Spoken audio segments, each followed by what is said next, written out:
BCom MCom ಪದವೀಧರರಿಗೆ ಶಿಕ್ಷಕ ಕನಸು ಭಗ್ನ ಅಂತಿದೆ. ನೋಡಿ, ಬಿಕಾಂ ಮತ್ತು ಎಂಕಾಂ ಮಾಡಿರೋರಿಗೆ ಬಿ ಎಡ್ ಅನ್ನು ಮಾಡ್ಕೊಳ್ಳಿಕ್ಕೆ ಅವಕಾಶ ಮಾಡಿಕೊಟ್ಟಿದ್ದಾರೆ. ಅವರಿಗೆ ಟಿ ಇ ಟಿ ಎಕ್ಸಾಮ್ ಅಲ್ಲೂ ಅಪ್ಲಿಕೇಶನ್ ಹಾಕಿ ನೀವು ಟಿ ಇ ಟಿ ಎಕ್ಸಾಮ್ ಅನ್ನ ಫೇಸ್ ಮಾಡ್ಕೊಳ್ಳಿಕ್ಕೂ ಅವರಿಗೆ ಅವಕಾಶವನ್ನ ಮಾಡಿದ್ದಾರೆ. ಬಟ್ ಟ್ರಾಜಿಡಿ ಏನ್ ಗೊತ್ತಾ? ದಟ್ ಈಸ್ ಅವರಿಗೆ ಯಾವುದೇ ರೀತಿಯ ಶಿಕ್ಷಕರ ನೇಮಕಾತಿ ಪರೀಕ್ಷೆಗಳಿಗೆ ಪರಿಗಣಿಸಿಲ್ಲ, ಅಂದ್ರೆ ಕನ್ಸಿಡರ್ ಮಾಡಿಲ್ಲ. ನೀವು ಬಿ ಎಡ್ ಮಾಡ್ಕೊಳ್ಳಿ, T E T exam application ಹಾಕೊಳ್ಳಿ, ಅಂದ್ರೆ ಜಿ ಪಿ ಟಿಗೆ ಸಂಬಂಧಪಟ್ಟ ಹಾಗೆ ನೋಟಿಫಿಕೇಶನ್ ಮೆನ್ಷನ್ ಮಾಡಿಲ್ಲ ಅವ್ರನ್ನ ಪಾಪ.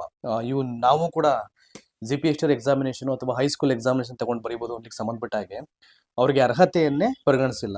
ಇದು ಅವ್ರು ವಾದ ಆಗ್ಬಿಟ್ಟಿದೆ. ಎಲ್ಲಿಂದ ಸ್ಟಾರ್ಟ್ ಆಗಿದೆ ಅಂದ್ರೆ, ಸೊ ಇವರಿಗೆ ಬಿ ಎಡ್ ಮಾಡ್ಕೊಳ್ಳಿಕ್ಕೆ ಅವಕಾಶ ಕೊಟ್ಟರಲ್ಲ, T E T exam face ಮಾಡ್ಲಿಕ್ಕೆ ಅವಕಾಶ ಕೊಟ್ಟರಲ್ಲ, ಅಲ್ಲಿಂದ ಉದ್ಭವ ಆಗಿರತಕ್ಕಂಥ ಪ್ರಶ್ನೆಗಳು ಇವೆಲ್ಲವೂ ಕೂಡ. ಸೊ ಬಹಳ ಪ್ರಮುಖವಾದಂಥ ವಿಷಯಗಳಿದೆ. ಕ್ವಿಕ್ ಆಗಿ ಎಲ್ಲವನ್ನು ಮುಗಿಸ್ಬಿಡ್ತೀನಿ ನಾನು. ಸೊ ಲೆಟ್ಸ್ ಸಿ, ಪ್ರತಿಯೊಂದು ಪ್ಯಾರಾಗ್ರಾಫ್ ಅನ್ನ ಸ್ಕ್ರಾಲ್ ಅಪ್ ಮಾಡ್ಕೊಂಡು ಎಕ್ಸ್ಪ್ಲೇನ್ ಮಾಡ್ತಾ ಹೋಗ್ಬಿಡ್ತೀನಿ ನಾನು ಇಲ್ಲಿ. ಅಂಡ್ ಹಿಯರ್ ವಿ ಗೋ.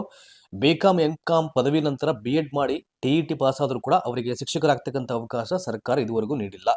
ಹಿರಿಯ ಪ್ರಾಥಮಿಕ ಮತ್ತು ಪ್ರೌಢಶಾಲಾ ಶಿಕ್ಷಕರ ನೇಮಕಾತಿ ಎಲ್ಲಿ ಇವರನ್ನ ಕನ್ಸಿಡರ್ ಮಾಡದೇ ಇರೋದು, ಇದರಿಂದ ಏನಾಗಿದೆ, ಸಮಯ ಎಲ್ಲೋ ಒಂದ್ ಕಡೆ ಇನ್ನೂ ಕೂಡ ಸುಮಾರು 10,000ಕ್ಕೂ ಹೆಚ್ಚು ಮಂದಿ 16 ವರ್ಷಗಳಿಂದ ತ್ರಿಶಂಕು ಸ್ಥಿತಿಯಲ್ಲಿ ನಡ್ತಾ ಇದ್ದಾರೆ. ಈಗ 10,000 ಏನಾದ್ರು ಅವರು ಕೂಡ ಟೀಚರ್ ಆಸ್ಪಿರೆಂಟ್ಸ್ ಆಯ್ತು ಅಂದ್ರೆ, ಈಗೇನು ಶಿಕ್ಷಕ ಹುದ್ದೆಗಳು ಖಾಲಿ ಇದೆ ಅದಕ್ಕೆ 10,000 ಕೂಡ ಆಡ್ ಅಪ್ ಆಗ್ಬಿಡ್ತಾವಾಗ ಇನ್ನೂ ಜಾಸ್ತಿ ಶಿಕ್ಷಕರ ಸಮಸ್ಯೆ ಉದ್ಭವ ಆಗುತ್ತೆ. ಸೊ ಹಾಗೆ ಈಗ ಅವರು ಬಿ ಕಾಮ್ ಎಂ ಕಾಮ್ ಮಾಡ್ಕೊಂಡು ಬಿ ಎಡ್ ಮಾಡ್ತಾರೆ ಅಂದ್ರೆ ಅವ್ರಿಗೆ ಟೀಚರ್ ಆಸ್ಪಿರೆಂಟ್ಸ್ ಆಗ್ಬೇಕು ಅಥವಾ ಟೀಚರ್ ಆಗ್ಬೇಕು ಅಂತಕ್ಕಂಥ ಒಂದು ಇಂಟೆನ್ಷನ್ ಇಟ್ಕೊಂಡ್ರೆ ಅದನ್ನ ಮಾಡ್ತಾರೆ ಅವರು. ಇಲ್ಲಾಂದ್ರೆ ಸುಮ್ಮನೆ ಯಾಕೆ ಬಿ ಎಡ್ ಮಾಡ್ತಾರೆ ಅವರು. Next, so B Com M Com ನಂತರ ಬಿ ಎಡ್ ಪೂರೈಸಿರುವವರನ್ನು ಅತಿಥಿ ಶಿಕ್ಷಕರಾಗಿ ನೇಮಿಸಿಕೊಳ್ಳುತ್ತದೆ. ಆದರೆ ಸರ್ಕಾರಿ ನೇಮಕಾತಿಗೆ ಮಾತ್ರ ಅವಕಾಶವಿಲ್ಲ. So C and R rule ತಿದ್ದುಪಡಿ ಮಾಡಿ ನೇಮಕಾತಿಯಲ್ಲಿ ಅವಕಾಶ ನೀಡಬೇಕೆಂದು ಒತ್ತಾಯ ಮಾಡಿದ್ರು ಕೂಡ ಸರ್ಕಾರ ಗಂಭೀರವಾಗಿ ತೆಗೆದುಕೊಳ್ಳದ ಕಾರಣ ಈ ಪದವೀಧರರು ನಿರುದ್ಯೋಗಿಗಳಾಗುತ್ತಿದ್ದಾರೆ. ಈಗ ಸರ್ಕಾರ ಪ್ರೌಢಶಾಲಾ ಶಿಕ್ಷಕರ ನೇಮಕಾತಿಗೆ ಸಿದ್ಧತೆ ನಡೆದಿದೆ ಎಂದು ಶಿಕ್ಷಣ ಸಚಿವರು ಹೇಳ್ತಾ ಇದ್ದಾರೆ. ಸಿದ್ಧತೆ ಎಲ್ಲಿ ನಡೆದಿದೆ? ಇದಕ್ಕೆ ಸಂಬಂಧಪಟ್ಟ ಹಾಗೆ ಈಗ ಎಲ್ಲಾ ಕಡೆ ಹೋರಾಟಗಳು ಸ್ಟಾರ್ಟ್ ಆಗಿ ಈಗ ಮೀಡಿಯಾದಲ್ಲಿ ಪಾಪ ಅವ್ರನ್ನೆಲ್ಲ ಕರೆಸಿ ಮಾತಾಡಿಸ್ತಾ ಇದ್ದಾರೆ. ಏನ್ ಸಮಸ್ಯೆಗಳಾಗಿದೆ, ನಿಮ್ ಮುಂದಿನ ನಡೆಯನ್ನು ಎಲ್ಲ ಹೇಳಿ ಅಂತ. ಈಗ ಇಲ್ಲಿ ಪ್ರೌಢಶಾಲಾ ಶಿಕ್ಷಕರ ನೇಮಕಾತಿಗೆ ಸಿದ್ಧತೆ ಮಾಡ್ಕೊಳ್ಳೋದಿರಲಿ, ಎಲ್ಲವೂ ಕೂಡ ಇಡೀ ಸುಳ್ಳು ಆಶ್ವಾಸನೆಗಳು ಇವೆಲ್ಲವೂ ಕೂಡ ಈಗ ಹೇಳ್ತಾ ಇದಾರೆ ಪಾಪ ಅವರೆಲ್ಲ ಆಸ್ಪಿರೆಂಟ್ಸ್ ಟಿವಿಲಿ ಕೂತ್ಕೊಂಡು. ನಾವು ವಾಚ್ ಮಾಡ್ತಾ ಇದೀನಿ ನಾನು ಕೂಡ ಇಲ್ಲಿ ಏನೇನ್ ನಡೀತಾ ಇದೆ ಅಂತ. ಅವ್ರು ಹೇಳೋದು ಏನಪ್ಪಾ ಅಂದ್ರೆ, ಟೀಚರ್ ಎಕ್ವಿಪ್ಮೆಂಟ್ ಅನ್ನ ನಿಮ್ಗೆ ಮಾಡ್ಲೇಬೇಕು ಅಂತ ಇದ್ರೆ ನಾವು ಮಾಡ್ತೀವಿ ಅಂತಕ್ಕಂಥ ಬದ್ಧತೆ ನಿಮ್ಗಿದ್ರೆ ದಯವಿಟ್ಟು ಹೇಳಿ, ಇಂಥ ದಿನ ಮಾಡ್ತೀವಿ, ಇಷ್ಟು ಪೋಸ್ಟ್ ಮಾಡ್ತೀವಿ ಅಂತ. ಇನ್ ಕೇಸ್ ಸುಮ್ಮನೆ ಮಾಡದೇ ಇದ್ರು ಕೂಡ ಅನಾವಶ್ಯಕವಾಗಿ ಬೇಡದೇ ಇರತಕ್ಕಂಥ ಸುಳ್ಳು ಸುದ್ದಿಗಳನ್ನ, ಪೇಪರ್ ಸ್ಟೇಟ್ಮೆಂಟ್ ಸುದ್ದಿಗಳನ್ನ ದಯಮಾಡಿ ಯಾವುದೇ ಕಾರಣಕ್ಕೂ ಕೊಡಬೇಡಿ. 5,000 ಮಾಡ್ತೀನಿ ಅನ್ನೋದು, 18,000 ಮಾಡ್ತೀನಿ ಅಂತ ಹೇಳೋದು, 20,000 ಮಾಡ್ತೀನಿ ಅಂತ ಅನ್ನೋದು ಯಾವ ಮಾತಿಗೂ ಕೂಡ ಅಧಿಕೃತವಾದ ಆದೇಶದ ಪ್ರತಿ ಸ್ಟೇಟ್ ಗೌರ್ಮೆಂಟ್ ಇಂದ ಅಥವಾ ಕನ್ಸರ್ನ್ ಡಿಪಾರ್ಟ್ಮೆಂಟ್ ಇಂದ ಇದುವರೆಗೂ ಬಂದಿಲ್ಲ. ದ ರೀಸನ್ ಬಿಹೈಂಡ್, ಯಾವುದೇ ಕಾರಣಕ್ಕೂ ಸದ್ಯದ ಪರಿಸ್ಥಿತಿಯಲ್ಲಿ ಇವೆಲ್ಲವನ್ನ ನಂಬಲಿಕ್ಕಾಗಲ್ಲ. ಇನ್ನು ಹೇಗೆ ಹೈಸ್ಕೂಲ್ ರಿಕ್ರೂಟ್ಮೆಂಟ್ಗೆ ಸಿದ್ಧತೆ ನಡೀತಾ ಇದೆ ಅಂತ ನಂಬಲಿಕ್ಕಾಗುತ್ತೆ? ಈಗ ಪಾಪ ಅವ್ರ ವಾದ, ಈಗ ಅವ್ರಿಗೆ ಎಲ್ಲೋ ಒಂದ್ ಕಡೆ ಫೆಲ್ಟ್ ವೆರಿ ಬ್ಯಾಡ್. ಅವರು ಪಾಪ ಈ ಬಿ ಕಾಮ್ ಎಂ ಕಾಮ್ ಮಾಡ್ಕೊಂಡು ಬಿ ಎಡ್ ಮಾಡಿ ಟಿ ಟಿ ಮಾಡ್ಕೊಂಡವ್ರಿಗೆ. ಸೊ ಈ ಗಂಭೀರ ವಿಷಯದ ಬಗ್ಗೆ ಕೂಡ ಗಮನ ಹರಿಸಬೇಕು ಎಂದು ಸಂತ್ರಸ್ತರು ಒತ್ತಾಯ ಮಾಡಿದ್ದಾರೆ. ಶಿಕ್ಷಕರಿಗೆ ಟಿ ಇ ಟಿ ಕಡ್ಡಾಯ ಸುಪ್ರೀಂ ಕೋರ್ಟ್ ಆದೇಶ ಅಂತಿದೆ ಇಲ್ಲಿ. ಅದು 2011 ಬಿಟ್ಟಿದ್ದಂತ ಒಂದು ಇದು ಅದು. ಸೊ ನೆಕ್ಸ್ಟ್, ಬಿ ಎಡ್ಗೆ ಅವಕಾಶ ನೇಮಕಾತಿಗಿಲ್ಲ ಅಂತಿದೆ ಇಲ್ಲಿ. ಸೊ ಇದಕ್ಕೆ ಸಂಬಂಧಪಟ್ಟಂತ ಒಂದಷ್ಟು ಮಾಹಿತಿಯನ್ನು ಅಲ್ಲಿ ಕೋಟ್ ಮಾಡಿ ಹೇಳಿದ್ದಾರೆ. ಬಿ ಕಾಮ್ ಎಂಜಿನಿಯರಿಂಗ್ ಪದವೀಧರರಿಗೆ 2015ರಲ್ಲಿ ಸರ್ಕಾರ ಬಿ ಎಡ್ ಮಾಡಲು ಅವಕಾಶ ನೀಡಿತು. ನಂತರ 2020ರಲ್ಲಿ ಶಿಕ್ಷಕರ ಅರ್ಹತಾ ಪರೀಕ್ಷೆ ಬರೆಯಲು ಕೂಡ ಅವಕಾಶ ನೀಡುತ್ತೆ. ಆದರೆ ಶಿಕ್ಷಕರ ನೇಮಕಾತಿಗೆ ಮಾತ್ರ ನಮ್ಮನ್ನ ಕನ್ಸಿಡರ್ ಮಾಡಿಲ್ಲ.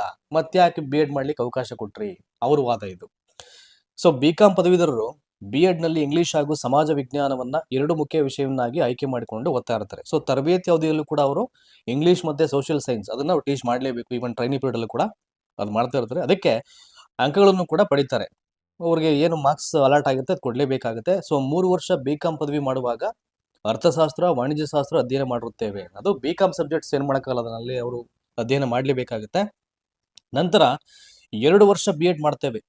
ಆದರೂ ಶಿಕ್ಷಕರಾಗ್ತಕ್ಕಂಥ ಕನಸಿಗೆ ಈ ಓದು ಸಾರ್ಥಕತೆ ಇಲ್ಲದಂತಾಗ್ತಾ ಇದೆ. ಸಮಾಜ ವಿಜ್ಞಾನ ವಿಷಯದಲ್ಲಿ ವ್ಯವಹಾರ ಅಧ್ಯಯನ ಪಠ್ಯ ಇದೆ, ಬಿಸ್ನೆಸ್ ಸ್ಟಡೀಸ್. ಇದರ ಬೋಧನೆಗಾರರು ನಮ್ಮನ್ನ ನೇಮಿಸಿಕೊಳ್ಬೇಕಿತ್ತು ಎನ್ನುವುದು ಇವರ ವಾದ.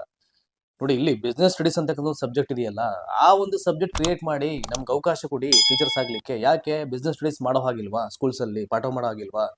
ಈಗ ಇಡೀ ಬೇಕಾಗಿರ್ತಕ್ಕಂಥದ್ದು ದಟ್ ಈಸ್ ಆ ಬಿಸ್ನೆಸ್ ಸೆನ್ಸ್ ಇರ್ಬೇಕಲ್ಲ ಎಲ್ಲರಿಗೂ. That is very important. Maths ಹೇಗೆ ಪ್ರತಿಯೊಬ್ಬ ವಿದ್ಯಾರ್ಥಿಗೂ ಬೇಕು, ಅಟ್ ದ ಸೇಮ್ ಟೈಮ್ ಆ ಬಿಸ್ನೆಸ್ ಸ್ಟಡೀಸ್ ಬಗ್ಗೆ ಕೂಡ ಅವ್ರಿಗೆ ಅವೇರ್ನೆಸ್ ಬೇಕಲ್ಲ. ಹಾಗಾಗಿ ಅದನ್ನು ಒಂದು ಪಠ್ಯವಾಗಿಟ್ಟು ಕ್ರಿಯೇಟ್ ಮಾಡಿ ನಮ್ಗೆ ಅವಕಾಶ ಕೊಡಿ ಅಂತಕ್ಕಂಥ ತುಂಬಾ ಜನರ ಅಳಲು ಇಲ್ಲಿ. ಸೊ ಇಲ್ಲಿ ಮುಂದುವರೆದಂತೆ ಇನ್ನು ಸಾಕಷ್ಟು ವಿಷಯಗಳಿದೆ. ಈ ಹಿಂದೆ ಪಿ ಯು ಕಾಲೇಜು ಉಪನ್ಯಾಸಕರಾಗಲಿಕ್ಕೆ ಬಿ ಎಡ್ ಕಡ್ಡಾಯ ಮಾಡಲಾಗಿತ್ತು.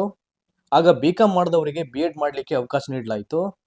ಅಷ್ಟೇ ಎಂದು ಬಿ ಎಡ್ ಕಾಲೇಜ್ ಉಪನ್ಯಾಸಕರೊಬ್ಬರು ಹೇಳ್ತಾ ಇದ್ದಾರೆ. ಆದರೆ ಈ ಬಿ.ಕಾಮ್ ಮೇಲೆ ಬಿ ಎಡ್ ಮಾಡಿದವರ ನೇಮಕಾತಿಗೆ ಇರತಕ್ಕಂಥ ಅಡ್ಡಿಗಳನ್ನ ಸರ್ಕಾರ ನಿವಾರಿಸಬೇಕು. ಈಗ ಬಿ ಎಡ್ ಮಾಡ್ಕೊಂಡವ್ರಿಗೆ, ಈಗ ಬಿ.ಕಾಮ್ ಎಂ.ಕಾಮ್ ಆಗಿರೋರು ಬಿ ಎಡ್ ಮಾಡ್ಕೊಂಡ್ರೆ ಅವ್ರಿಗೆ ಟಿ ಎಕ್ಸಾಮ್ ಬರಲಿಕ್ಕೆ ಅವಕಾಶ ಅಂತ ಹೇಳಿದ ಮೇಲೆ ಅವ್ರು ಏನಾದ್ರು ಮಾಡಬೇಕು. ಇಲ್ಲ ಅಂದ್ರೆ ಯಾಕೆ ಈ ಸಿ.ಎನ್.ಆರ್ ಐ ಥಿಂಕ್ ತಿದ್ದುಪಡಿ ಮಾಡ್ಬಿಟ್ಟು ಅವಕಾಶ ಮಾಡ್ಕೊಡ್ಬೇಕಿತ್ತು.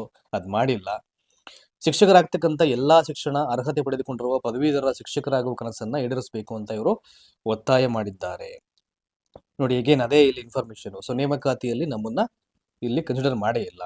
ಸೊ ನಾನು ಬಿ.ಕಾಮ್ ಪದವಿ ಮೇಲೆ ಬಿ ಎಡ್ ಮಾಡಿ 5 ವರ್ಷ ಆಯಿತು. ಹಿರಿಯ ಪ್ರಾಥಮಿಕ ಶಾಲಾ ಶಿಕ್ಷಕರ ಹುದ್ದೆಯ ನೇಮಕಾತಿಯಲ್ಲಿ ನಮ್ಮನ್ನ ಪರಿಗಣಿಸಿಲ್ಲ. ಆಮೇಲೆ ಇನ್ನೊಂದು ಪಾಪ ಈ ಕಾಮರ್ಸ್ ಡಿಪಾರ್ಟ್ಮೆಂಟ್ ಅವರು ಬಿ.ಕಾಮ್ ಎಂ.ಕಾಮ್ ಮಾಡ್ಕೊಂಡು ಡಿ ಎಡ್ ಮಾಡ್ಕೊಂಡಿರೋರು ಪಾಪ ಅವ್ರು ಕನ್ಸಿಡರ್ ಈಗ ಗೆಸ್ಟ್ ಟೀಚರ್ಸ್ ಆಗಿ ಅವ್ರು ವರ್ಕ್ ಮಾಡ್ತಾ ಇದ್ರೆ ಏನೋ ಮಾಹಿತಿನೂ ಇಲ್ಲ ಪಾಪ, ಅಂತ ತಗೊಳ್ತಾನೂ ಇಲ್ಲ ಅನ್ಸುತ್ತೆ. ಮೇ ಬಿ ಎಲ್ಲ ಆರ್ಟ್ಸು ಸೈನ್ಸ್ ಅವರು ಇಲ್ಲಿ LPS ಮತ್ತು HPS ಹೈಸ್ಕೂಲಲ್ಲಿ ಗೆಸ್ಟ್ ಟೀಚರ್ಸ್ ಆಗಿ ಕೆಲಸವನ್ನ ಮಾಡೋದು.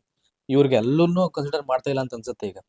ಸೊ ಏನಾಗಿದೆ ಇದರಿಂದ ನಾವು ಕೂಡ ನಿರುದ್ಯೋಗಿಗಳಾಗಿ ಉಳ್ಕೊಂಡಿದ್ದೀವಿ ಅಂತ ಅವರು ಪಾಪ ತಮ್ಮ ಹಳಗನ್ನು ತೋಡ್ತಾ ಇದ್ದಾರೆ. ಸರ್ಕಾರ ಹೇಗಾದ್ರೂ ಮಾಡಿ ಈ ಕಡೆ ಗಮನ ಹರಿಸ್ಬೇಕು. ಎಲ್ಲಿ ಗಮನ ಹರಿಸುತ್ತೆ ಈಗ? ಶಿಕ್ಷಕರ ನೇಮಕಾತಿ ಬಗ್ಗೆನೇ ಸಾಕಷ್ಟು ಕನ್ಫ್ಯೂಷನ್ಸ್ ಕ್ರಿಯೇಟ್ ಆಗ್ಬಿಟ್ಟಿದೆ. ಈಗ ಮಾಡ್ತಾರೋ ಇಲ್ವೋ ಅದಕ್ಕೆ ಬಿದಿಳಿದಿರೋದು ಈಗ ತುಂಬಾ ಜನ. ರಾಜ್ಯಾದ್ಯಂತ ಸುಮಾರು 10,000ಕ್ಕೂ ಹೆಚ್ಚು ಬಿ.ಕಾಮ್ ಬಿ.ಎಡ್ ಪದವೀಧರರಿದ್ದು ಶಿಕ್ಷಕರಾಗುವ ಕನಸು ಈವರೆಗೂ ಈಡೇರಿಲ್ಲ. ಈಗಲೂ 2 ವರ್ಷಕ್ಕೊಮ್ಮೆ 2,500 ಮಂದಿ ಬಿ ಎಡ್ ಮಾಡಿ ಹೊರ ಬರ್ತಾ ಇರ್ತಾರೆ. ನಾನು ಹೇಳದ್ನಲ್ಲ, ಯಾಕಂದ್ರೆ B Ed course B Ed ಮಾಡ್ತಕ್ಕಂಥ ಆಸ್ಪಿರೆಂಟ್ಸ್ ಸಂಖ್ಯೆ ಜಾಸ್ತಿ ಆಗ್ಬಿಟ್ಟಿದೆ. ಪ್ರತಿ ವರ್ಷ ಬರ್ತಾ ಇರ್ತಾರೆ ಅವರು. ಸರ್ಕಾರ ಇತ್ತ ಗಮನ ಹರಿಸಬೇಕು ಎಂದು ಬಿ ಎಡ್ ಕಾಲೇಜು ಉಪನ್ಯಾಸಕ ಸುರೇಶ್ ಇಲ್ಲಿ ಆಗ್ರಹ ಮಾಡಿದ್ದಾರೆ.